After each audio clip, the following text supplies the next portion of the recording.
Hi friends, நாங்கள் எங்கே கிளம்புறோன்னு பார்த்தீங்கன்னா மேல்மலையனூர் போகிறோம். திருவண்ணாமலை போயிட்டு மேல்மலையனூர் போய் அங்கே போயிட்டு மீட் பண்ணலாம். எல்லாம் கிளம்பிட்டோங்களா? சாதம்லாம் செஞ்சு எடுத்துகிட்டு வண்டியில் வச்சுட்டு கிளம்பிட்டோம். நாங்கள் எல்லோரும் என் தம்பி பொண்ணுங்க பாருங்க பேகை மாட்டின்னு எல்லாருக்கும் பாய் சொல்லிட்டு முன்னாடி அவங்க கிளம்பிட்டாங்க. அதுக்கப்புறம் நாங்கள் எல்லோரும் கிளம்பணும். கிளம்பி போயிட்டு பஸ்ஸெல்லாம் ஒரே டான்ஸு தான். எல்லாம் டான்ஸ் ஆடணும், ஒரே ஜாலியாக என்ஜாய் பண்ணி போகணும். சொல்லுங்க சித்தி அக்கா பையனை எப்படி ஆடுறாங்க பாருங்க. செம்ம டான்ஸு,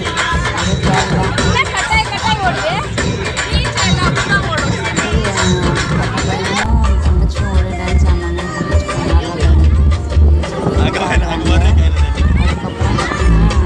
இன்னொரு தங்கச்சி பொண்ணு அவனும் செம்ம டான்ஸ். கொஞ்சம் வீடியோ எடுக்கல, சாமி கும்பிட்றதுல எல்லாரும் போயிட்டு எடுக்கவே இல்லை. அப்புறம் நாம